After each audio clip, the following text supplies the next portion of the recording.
Family, welcome to our day 15. So on this day 15, I want us to talk about something, right? If you're someone who is trying to walk through life with no connection, no added advantage, just you and God, right? Then this message is for you. So, just as always, I'll always love to use a case study, which is today I want us to use Abraham as a case study, right? So God told Abraham at his 76 years old that he's going to make him father of one nation, right? And God gave him an instruction and he told him to leave his father's house to a land that he will show him. Now Abraham obeyed God, right? Even at that point that he obeyed God, the one thing Abraham dealt with was childlessness, right? This is more like someone who you know that the promises have been made to you and God has told you that he would create a large amount of wealth from you, right? And the one thing you're dealing with is poverty, right? The one thing you're fighting with is your finances, right? That was the case of Abraham. That was the same thing that happened to Abraham. He was promised to be father of one nation. Then his most thing, he had wealth, he had silver and gold, but the one thing he didn't have was a child, right? So if you go through the account of Abraham, you will see that his journey was not an easy one. Even after he was promised that he would be taken to a land, right? That God will show him a land. His journey was not a very, very easy one, right? And even at that point, that out of trying to work out his own ways, right? Trying to do it his own ways, his wife told him to take Hagar, right? And he took Hagar and they gave birth to Ishmael. It was at that point, he was already 99 years. God had to remind him that when he said he was going to make him a father of our nation, what he meant was it was out of his own seed with Sarah that he was going to make him that father of our nation, right? He had to remind him. It was at that point that he reminded him, right? He also told him that the name of his son will be Isaac, right? This is a promise made to Abraham. Before Abraham, there was never any record of such promises made to anyone, right? Abraham was the first person going through that. He was the first person trying to make the world, right? He was the first person trying to become that, right? It's just like you navigating through life. There's never been anyone that has walked through that path. There's never been anyone in your lineage that has tried through that path. So your journey will not be like any other person's journey, right? Your journey will be unique to you. So back to Abraham. Abraham was 99 years old. He has already had Hagar. Hagar was already 13, right? And God is still reminding him that this is not the promise that I've given you, right? And what did God have to do? God had to give him a change of name, right? He had to give him a change of name. He had to tell him to circumcise himself, right? God had to rebrand him.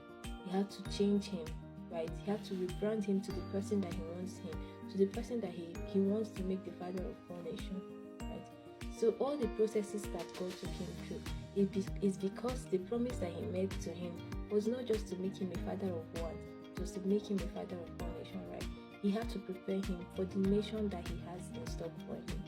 So it's more like at every time, at every point I will see someone, I will always tell the person that at any point you see yourself, try to develop yourself, right?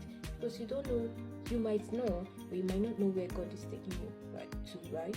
And the advantage of this is that if you're at that point and you're developing yourself, right, you are having financial knowledge, you're having a knowledge of little things, you're having a little knowledge of everything, right?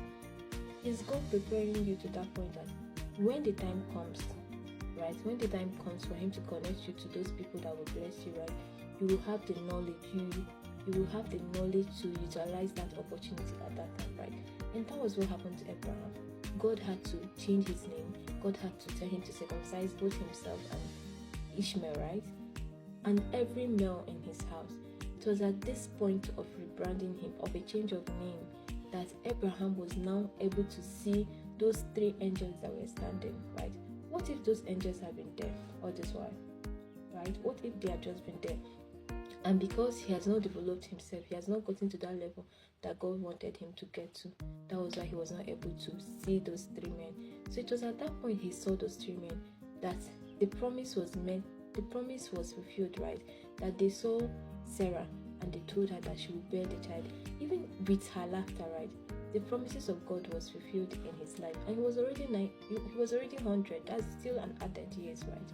So with all this story, because there's no difference with the things that happened in the Bible, there's no story that is happening to you that is different, right? Every occurrence, you can always relate it to a case in the Bible, right? So this is me telling you, if you are trying to walk out of poverty, right? If you are trying to break your generation out of a particular thing, and you feel like you are not doing it as a particular place, right? You are just at where God wants you to be. And at that place that you are right now, try to develop yourself. Try to get knowledge about a lot of things, so that if you get to that point that He wants you to get to, you can really get what He wants you to get, right? So this is my encouragement to you for this day 15. Develop yourself, right? Self-development is never a waste. The knowledge you gather through books, the knowledge you gather through your experiences are never a waste. There will always be a time for you to utilize them, right? So that will be all for today. Do have a lovely day. Enjoy the rest of your day.